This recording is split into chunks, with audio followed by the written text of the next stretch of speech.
Donc je vais vous présenter ce livre que j'ai découvert hier soir dans sa version en 3 dimensions, c'est-à-dire que comme dans tout travail artistique, il y a toujours une phase, on va dire, virtuelle ou purement évanescente. On travaille sur des écrans, on travaille sur des idées, on travaille sur des manuscrits, des tapuscrits, etc. Et un jour on se retrouve avec l'objet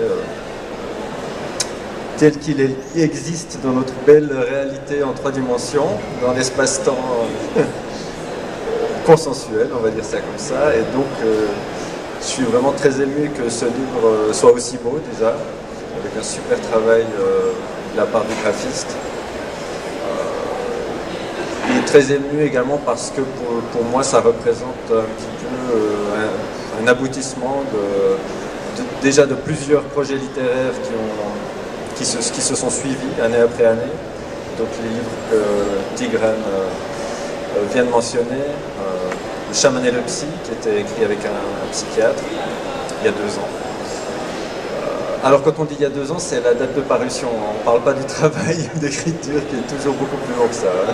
Donc qui a été publié il y a 2 ans et qui était une manière pour nous de créer une passerelle entre le chamanisme, qui est une pratique traditionnelle, une médecine traditionnelle, mais également une spiritualité très spécifique et peut-être parfois un peu entachée de préjugés dans nos cultures occidentales. Donc une passerelle entre le chamanisme et la science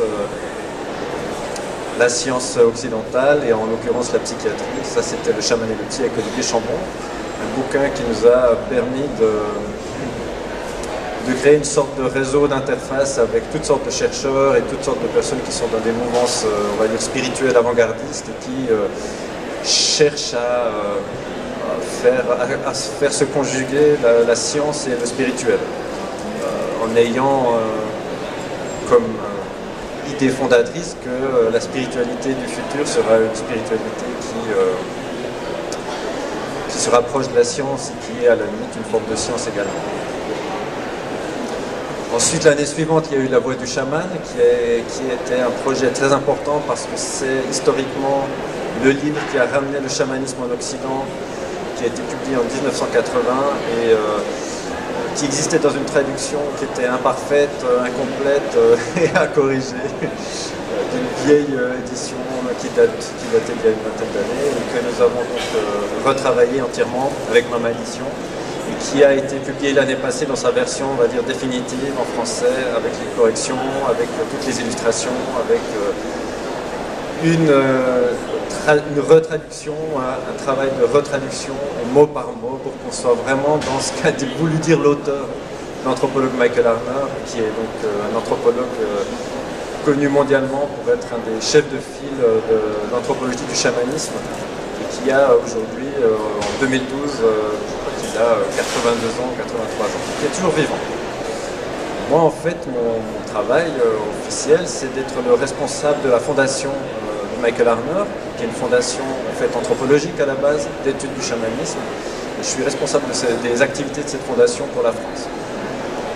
Donc ces 2 premiers projets, Le chaman et le psy et La Voix du chaman, nous ont permis déjà de clarifier ce qu'est le chamanisme et également de toucher un public qui était très demandeur, parce que beaucoup de personnes qui pratiquent ces choses-là attendent une littérature de qualité dans cette thématique. C'est pas forcément quelque chose qui a toujours été évident. Souvent la thématique un petit peu New Age, un petit peu spirituelle a été publiée dans des conditions qui sont pas toujours, je trouve, qui font pas forcément toujours honneur à ces mouvances qui ont quand même quelque chose, qui ont quand même un impact important sur nos sociétés aujourd'hui. Et en fait, avec Mama Édition, on s'est trouvé, c'est-à-dire que déjà c'est une relation amicale qui nous lie. Mais on s'est également trouvé au niveau de nos intentions, qui étaient de publier des bouquins, des livres d'une très bonne qualité littéraire sur ces sujets-là, qui sont des sujets qui nous semblent très importants, mais qui ont souvent été un peu maltraités en français. Donc Mama Édition, et je dis ça, je le pense sincèrement, c'est une maison d'édition qui relève le niveau d'une manière très nette sur la qualité des publications dans ces sujets-là. Donc ces deux premiers projets ont, pour moi, dans mon travail d'auteur, ont été une plateforme qui m'a ensuite permis de m'atteler à un travail plus personnel, un travail de recherche que j'avais déjà entamé avant en fait, ces deux projets, sur lesquels je travaillais, mais en filigrane depuis 5 ou 7 ans, qui consistait à donner une sorte de configuration, on va dire, une plateforme que j'appelle cosmologique, qui me permettrait d'expliquer le chamanisme ou le positionnement du chamanisme par rapport à d'autres traditions spirituelles ou par rapport à également la science et les sciences de pointe telles que la physique quantique. Et ce nouveau livre, qui sera donc publié officiellement en librairie le 22 mars, c'est l'aboutissement de ce travail qui a consisté pour moi à faire se rencontrer le chamanisme et les sciences les plus avant-gardistes, d'une certaine manière. Alors ce qui est intéressant pour l'anecdote, c'est que lorsque j'ai présenté l'idée du livre à ma édition Tigrane et Mishka, mes éditeurs, je me souviens que j'avais juste griffonné le titre, j'avais fait un 8 et j'avais mis chamanisme cybernétique sur une feuille de papier. Et je leur avais dit, oui, c'est juste un petit projet, un petit livre entre deux, il y aura peut-être d'autres livres après, etc. Et en fin de compte, le petit projet est devenu pour moi le gros projet, c'est-à-dire le grand livre, un livre vraiment très important. Je pense que, enfin voilà, c'est ce que je dis dans l'introduction du bouquin, je pense que c'est le livre le plus important de ma carrière d'auteur, en tout cas jusqu'à aujourd'hui. Parce que j'ai tout mis, l'ensemble de mes expériences, on va dire, dans ce domaine-là, depuis que j'ai commencé à m'intéresser à ces choses-là, je l'ai synthétisé, je l'ai distillé, j'ai essayé d'en ressortir l'essence et j'ai condensé tout ça dans un livre qui, au niveau de la grandeur, est assez modeste, 208 pages, mais dans lequel il y a toute l'information qui est concentrée au maximum. Voilà, alors je vais peut-être dire 2 mots sur le sujet du livre, sur la manière dont je l'ai construit, etc. Mon idée, c'était de partir parler en termes de niveau de conscience, en termes de couche de conscience. Et pour développer cette approche, je me suis inspiré en fait d'un modèle qui a été développé à la fin des années 60, début des années 70 par un psychologue américain qui s'appelle Timothy Leary, qui est une figure emblématique et controversée des années 60, professeur de Harvard, qui a été viré de Harvard. D'ailleurs, c'est un fait historique, c'est la seule et unique fois qu'un professeur de l'université de Harvard a été viré, c'était Timothy Leary. Et lorsqu'il était en prison, car il a fini en prison, en fait c'était à l'époque où il y avait toute une mouvance psychédélique, etc. Et Timothy Leary a fini en prison, malgré le fait que c'était, un intellectuel de haut niveau et une personne qui a même développé des modèles psychologiques pour l'armée américaine et pour le gouvernement. Enfin, c'était vraiment une personne très cotée. Bon, il a fini en prison et pendant les 3 années qu'il a passées en prison, il a eu le temps, on va dire, de réfléchir à l'impact de ses travaux durant les années 60 et également le temps de réfléchir à synthétiser la somme de ses connaissances, notamment sur les états modifiés de conscience, sur les états de conscience en général. Et il en est venu à développer le modèle des 8 circuits de conscience. Alors au départ, ce modèle, c'est un modèle psychologique. L'aspect, on va dire, chamanique du modèle, c'est venu ensuite, c'est venu plus tard. Mais au départ, c'est un modèle psychologique dans lequel Leary a échafaudé une théorie dans laquelle il y a une évolution. Chaque être humain vit une évolution personnelle et passe par différentes étapes. Et ces différentes étapes dans notre vie ouvrent des circuits dans notre cerveau. Donc lui, il avait vraiment une approche très, on va dire, neurologique, très psychologique, très scientifique. Pour lui, les circuits de conscience, c'était des circuits dans le cerveau. Le premier de ces circuits s'ouvre ou se met à fonctionner à partir du moment où on est. C'est le circuit vital. C'est le circuit qui est simplement le circuit de la survie, le circuit de l'enfant qui tète sa mère, le circuit de l'enfant qui dort et qui respire. C'est le premier circuit de conscience, c'est un circuit qui est purement lié à la survie physique de l'être. Ensuite, l'enfant grandit, il apprend à se déplacer, il apprend à se positionner par rapport à ses parents, il apprend à dire oui, il apprend surtout à dire non pour certains enfants. Il apprend à se positionner dans le groupe social, il apprend à avoir des interactions avec d'autres enfants, avec des adultes, etc. Et là, c'est le deuxième circuit de conscience qui s'ouvre, qui est le circuit que j'ai nommé dans le livre politico-territorial, qui est lié à l'émotionnel. Donc, premier circuit, c'est le vital, c'est le circuit purement corporel. Deuxième circuit, c'est le circuit émotionnel qui est lié à notre positionnement par rapport aux autres. L'enfant continue de grandir,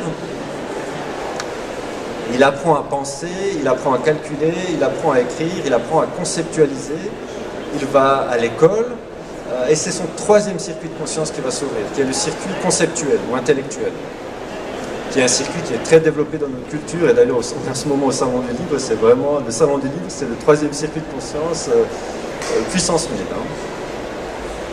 Troisième circuit de conscience, donc l'enfant apprend à structurer sa pensée, apprend à développer sa pensée abstraite également, ses concepts, etc.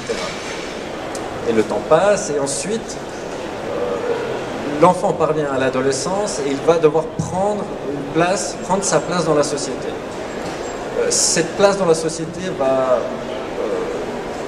se créer ou se développer par l'entremise de deux phénomènes en particulier. Le premier, c'est la puberté, c'est-à-dire l'émergence de la sexualité. Et le deuxième, c'est la place qu'occupe l'individu dans la société. C'est pour ça que le quatrième circuit de conscience c'est appelé socio-sexuel, parce que c'est le développement de l'être social, de l'être culturel, et le développement sexuel de la personne. Ces quatre premiers circuits de conscience que je viens de décrire sont appelés les circuits terrestres, c'est-à-dire que ce sont les circuits qui nous permettent de survivre dans notre vie triviale, la vie de tous les jours. Et il n'y a pas que ces quatre circuits. Il y a quatre autres circuits qui sont au-dessus de ces circuits, qu'on appelle les circuits supraterrestres. Et c'est là que le modèle des 8 circuits de conscience commence à devenir très intéressant pour les personnes qui travaillent dans la psychologie ou dans la spiritualité, dans le chamanisme. C'est que les 4 circuits supraterrestres sont des circuits qui sont liés à la spiritualité ou liés à ce qu'on appelle les états non ordinaires de conscience. Et l'idée qu'il y a là derrière, c'est que, et c'était l'idée de Timothy Leary, c'est que l'être humain, son principal problème actuellement, c'est qu'il ne développe que ces circuits terrestres et très peu ces circuits supraterrestres. Ces circuits supraterrestres ont été, ont été possédés d'une certaine manière, ont appartenu à des courants religieux ou à des techniques spirituelles ou à des mouvements spirituels qui se sont d'une certaine manière accaparés les circuits supraterrestres. Et l'idée de Leary, c'était de libérer les circuits supraterrestres pour que l'être humain puisse retrouver sa liberté spirituelle. En prenant en compte le fait qu'à partir du moment où on redéveloppe notre liberté spirituelle, ça a un impact sur notre vie terrestre également. Je vais décrire les quatre circuits supraterrestres. Il y a le 5e circuit qui est le circuit énergétique, ou également circuit corporel. Dans ce circuit-là, c'est le circuit notamment des personnes qui font du yoga, ou qui s'intéressent à la médecine chinoise, les méridiens, l'acupuncture, les magnétiseurs. Ce sont toutes les personnes qui travaillent dans l'énergétique. Le 6e circuit de conscience, qui se situe encore plus au-dessus, sur une autre couche de conscience, c'est le circuit psychique. C'est le circuit de tout ce qui est paranormal, de tout ce qui est lié à notre activité psychique.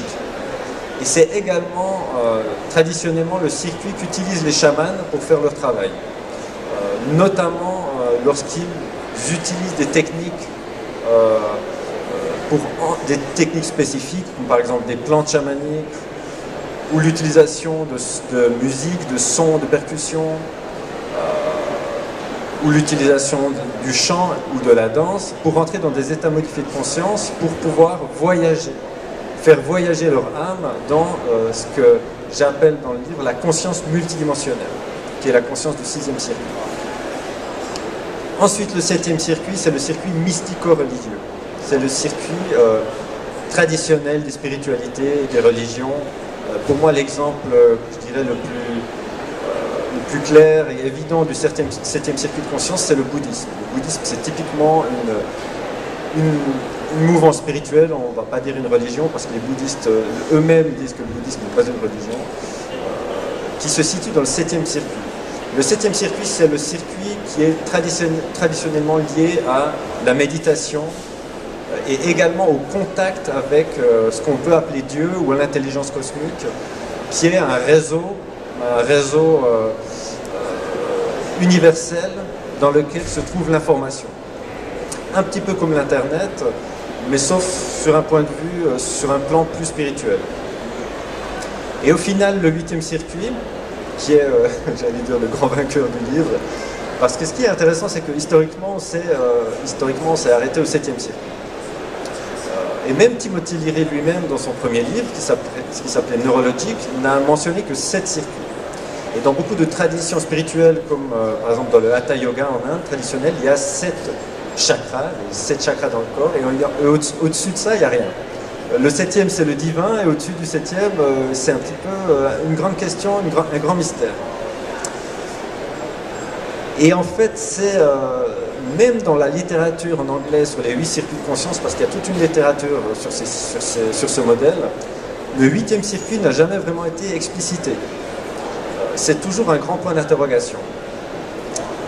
Et moi, dans mon cheminement de lecteur, parce que je lis beaucoup également, c'est en lisant notamment les livres de Seth, qui sont publiés par Mama Édition, quelle coïncidence, que j'ai réussi petit à petit à peut-être entrouvrir la porte du 8e circuit de conscience et comprendre à quoi il sert.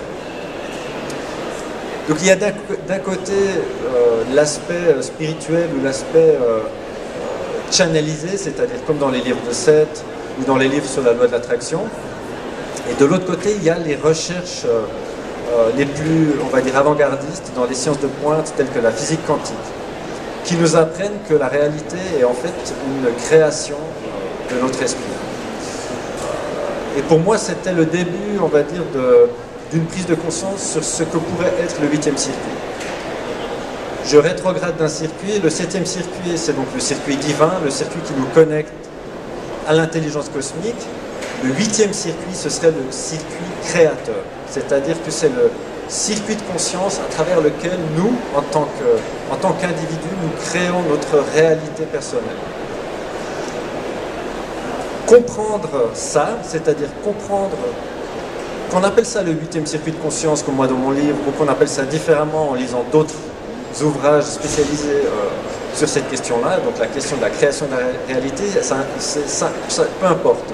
Ce qui importe, c'est de comprendre que l'impact de la prise de conscience que notre réalité personnelle, nous avons la capacité et le pouvoir, je dirais, de la modeler, c'est-à-dire de modeler notre vie avec un circuit de conscience dans notre esprit, c'est, à mon avis, une sorte de petite révolution qui peut avoir des conséquences non seulement dans la spiritualité, évidemment, mais également sur tous les autres circuits de conscience, c'est-à-dire sur notre manière de traiter notre corps, sur notre manière de traiter nos émotions, sur notre être social, sur notre être sexuel, sur notre être énergétique, etc. À partir du moment où on comprend, où on prend conscience du fait que la réalité dans laquelle nous vivons, nous avons la capacité de la modifier, ça change tout. Ça change tout. Et en fait, moi, j'ai construit le livre comme une sorte de cheminement qui aboutit sur cette prise de conscience. Donc il y a 8 chapitres dans les livres, donc 8 circuits de conscience, 8 chapitres.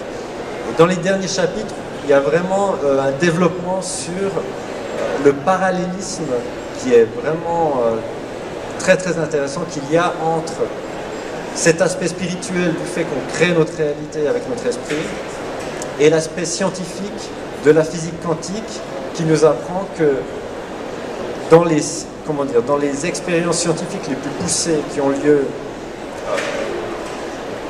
dans l'infiniment petit, on en arrive à la conclusion que l'observateur, c'est-à-dire la personne qui fait l'expérience, détermine par le simple fait de faire l'expérience déjà l'aboutissement de l'expérience.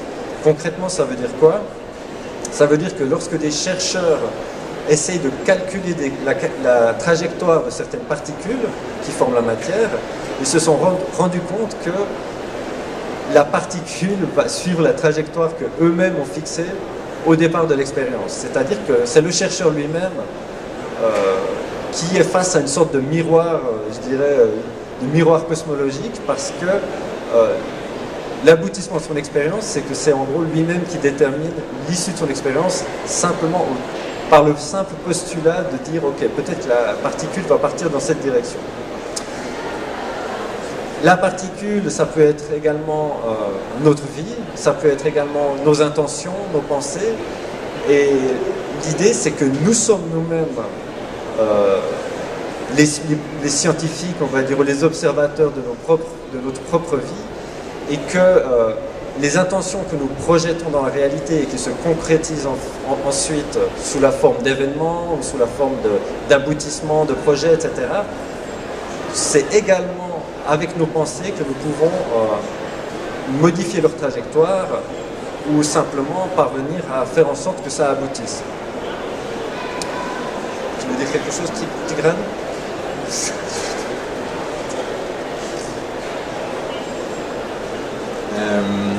Oui, c'est que si on prend les deux premières et les deux dernières lettres de Hugli, ça fait 8. Donc en fait, je crois que tout ça s'était écrit, et en écoutant Laurent, ça ne fait que renforcer un sentiment que j'ai eu dès que j'ai eu ce manuscrit entre les mains, et avant même de le lire, j'avais l'impression qu'il y avait là quelque chose d'important, qu'il y avait quelque chose qui était un petit peu de l'ordre du destin, et que ce livre, c'était au-delà d'une question de choix d'éditeur, c'était le bon moment pour qu'il sorte, et qu'il allait faire non seulement œuvre utile, mais que d'une certaine façon, c'est comme si je l'avais un petit peu pressenti. Voilà, c'est pas le genre de choses que j'aurais tendance à dire souvent, jamais d'ailleurs. Mais pour moi, ce bébé-là devait arriver. Et donc, ça a beau être un livre d'une certaine façon très pointu, mais aussi très clair. C'est un livre qui est néanmoins émouvant et touchant, ce qui est assez rare dans ce type de littérature.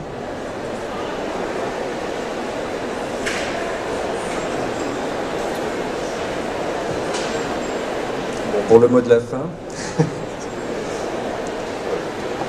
Donc sur mon cheminement, comme j'ai dit tout à l'heure, ce livre c'est une sorte d'aboutissement, à tel point que j'ai décidé de faire une pause dans l'écriture, parce que ça m'a... c'est comme si j'avais tout donné dans ce livre. Et en fait, intellectuellement, ça m'a d'une certaine manière épuisé également d'écrire ce livre.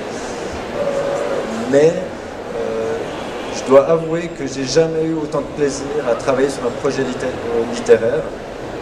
J'ai jamais eu autant de plaisir et d'enthousiasme à relire un livre plus de 30 fois pour faire des corrections. Il y a tout le travail éditorial, hein, qui est un immense travail et qui est parfois, c'est tout un univers et c'est tout un cheminement à vivre également. Et pour ce livre-là, comme vient de le dire Tigran, moi je me suis senti à l'aise du début à la fin. Pendant son écriture, en fait, je l'ai écrit, alors c'est assez intéressant, je l'ai écrit en parallèle de la correction de La Voix du chaman de Michael Harner, parce que je devais faire ce travail de correction et que je sentais que j'avais envie de... en fait, le fait d'être plongé dans Michael Harner, ça a généré une sorte de créativité intempestive, ce qui fait que pendant la journée, je faisais la correction de Michael Harner et pendant la soirée, j'écrivais des 8 circuits de conscience. Donc j'ai eu beaucoup de plaisir à écrire ce livre et ce qui est intéressant, c'est que moi-même, en tant qu'auteur, à chaque fois que je le relis, je découvre des choses. Et c'est ce que je dis dans l'avant-propos, je pense que c'est un livre qu'il faut lire plusieurs fois pour bien le digérer. L'information est tellement concentrée, tellement condensée, et c'est ce qui est écrit dans le livre également, c'est pas de la littérature fast-food, hein, ça demande une certaine concentration, ça demande une certaine... d'être bien présent à la lecture. Mais par contre, les prises de conscience s'enchaînent page après page, et pour moi également en tant qu'auteur, j'en ai relu une partie ce matin au réveil dans mon hôtel Bah, étant donné qu'hier soir j'ai reçu le livre en 3 dimensions, je me suis dit tiens, je vais me replonger dedans et voir de quoi ça parle, mon propre livre. Et j'ai été vraiment, je me suis dit tiens, là je crois qu'on a fait du bon travail. Et merci Mama Édition.